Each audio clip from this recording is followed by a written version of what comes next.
Mike, I know you guys take everything game by game, week by week, the 1-0 mindset, and you guys have really adopted that. But this week is against number 3 Ohio State. It is a top 10 matchup. It's for the Big Ten East lead.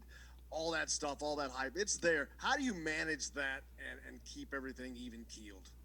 To us, like you said, just still want to know mindset. Coach Allen always says, each week he says it's the biggest game on the schedule. Why? And it's simply because it's the next game. We don't really look too far ahead of it. We just know that as long as we prepare and we come out and just execute at a high level, we have the talent, we have the team that could go out and just show the skills that we have and just all the things that we put in practice.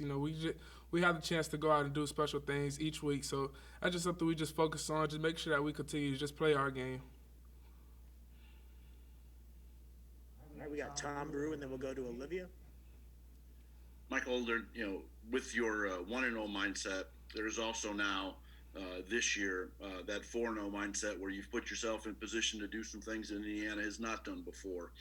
How much from a confidence boost, though, does it help you and your teammates to know that you've cleared those hurdles with Penn State and Michigan and so on, and Michigan State, to put yourself in a position to have some confidence to do the same thing this weekend? Yeah, it's a lot of confidence. It is great that we did those things, but just going into those weeks, I feel like we prepared to the extreme. Everybody was ready to go out, and all we had to do was execute, and that's what we did in those big time moments. And I feel like that's all it's going to take this week. We just got to come out and prepare, make sure that we have a great practices this week, and just go play our game. We don't really stay in the hype and just everything that's going on with the ranks and stuff. We just focus on what we can control. Just going out and just playing. Indiana football. That's tough physical football, and that's what we're going to do each week. Olivia, and then Dennis Dodd.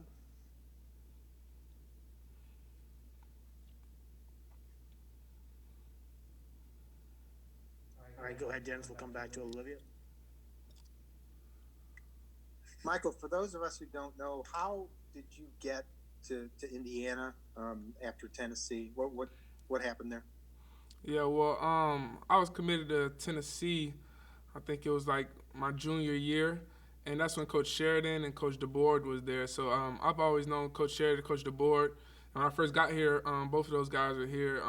Just Coach Sheridan, he just kept that relationship with me, always communicating, always believing in me, and just whenever the whole thing went down with Tennessee, Coach Sheridan, he was still there. He was always there. He stayed true, and he never left my side. And I trusted him, and then just coming up here talking to Coach Allen, just listening to how he speaks and how much love he has for this team and this program. It was a wonderful feeling when I got here, and it just felt like home, and it felt like this is the place I wanted to be. And also, do you reach that pylon against Penn State if you're right-handed, or is it just a case of, you would have rolled to the right and done the same thing? Yeah, I mean, it was just the closest hand that was in bounds, basically. So I just, my right hand was going to be more in bounds. It would have been hard to reach with my left, so it's just instincts play. Thanks. All right, we'll go to Olivia, and then Kevin Brockway. Hi, Mike. Sorry, I had to step away real quick. I wanted to bring this up with you. I want you to be real with me because I know you guys say earmuffs and blinders, but when you're playing the way that you are and you open as a 21-point underdog to Ohio State, how does that make you feel, and does that motivate your team? Do you use that as motivation? Yeah, it's nothing new to us. We were like this, with the other teams that we play early on in the season, but we don't really look at that. We just focus on what we can control. Just go out and practice hard. Just make sure that we prepare. Obviously it gives us a boost. When we see those things, we brush it off, but it definitely gives us like a lot of confidence. It just makes us feel like we just got something to prove. That's how we play every week. We play like we got something to prove and a chip on our shoulder. So that's just how we play, and that's how it's gonna be. But we really don't focus on that too much. We just go out and play our football. Kevin, and then John Blau. Mike, I'm curious. You're in the same class as Justin Fields. Did you know of each other in high school? Go to any quarterback camps together? Anything of that nature? Being from the Southeast, and what do you feel about? How do you feel about matching up with him for the first time on Saturday? Yeah, I believe I only went to one camp with him. I actually got to meet him and talk to him. He's a great guy. He's a great quarterback. I feel like he's gonna be real good. He's gonna have a great future, and it's gonna be a great matchup. It's just something that people want to see, and I feel like it's just gonna be a good one. He's a great guy overall. John, and then Paul Gable. Obviously, had a couple changes on the offensive line going into this last game. I mean, how much comfort, how much experience did you have with Luke, kind of at tackle?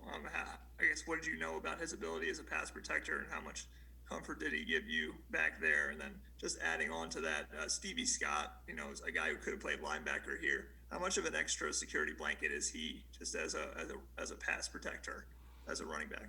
Yeah, with Luke Hager,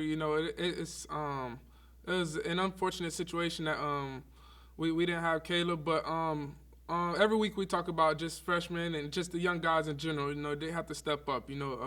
They go in practice every day.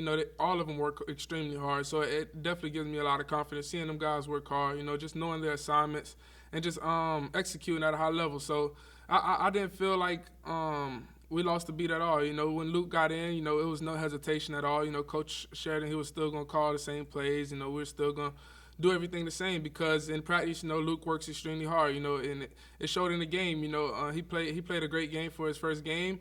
He probably was a little nervous at first, but he probably couldn't tell. He's a great guy overall as well.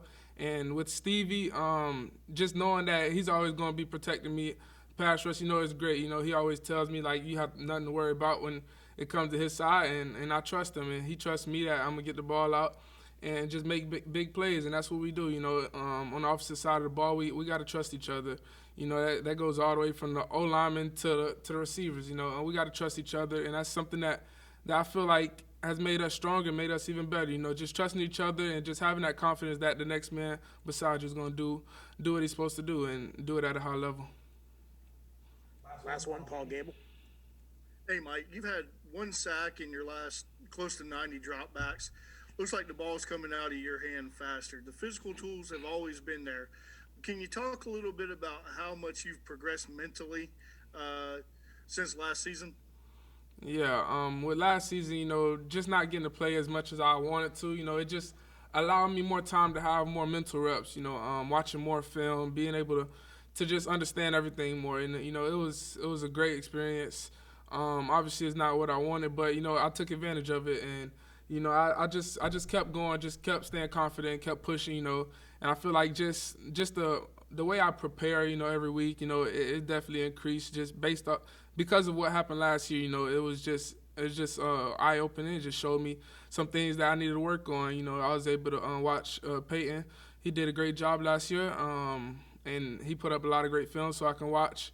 And it was great. Just the competition as well. With Peyton last year. It was very good, and then same thing with Jack Tuttle and Dexter Williams this year. It's real good overall. Just continue to have that competitive mindset. Just going in, day out, just make sure that I prepare at a high level. I feel like I took that to the next level. And then when the season began, you had said you were looking forward to games like Saturday and shocking the world. For you, having not played against them, do you put a little bit more into this week, or how? I guess, how do you treat it the same as you would, say, Michigan State last week? Yeah, so like I said, I definitely increased the way I prepared this season. And I don't think I'm not going to change at all. Just because of who we're going to play. I still feel like the way I prepare is great, and just making sure that we just stay confident and just go out and execute at a high level. Just make sure that the team, everybody around me, just prepares the same way and just continue to go out and just play football. It's a game, and we all put our shoulder pads on the same. We all put our cleats on the same. So we don't really look at who's this and that. We just go out and play our football and just play at a high level. All right, thank you, Michael. All right, thank you. Thanks, everyone.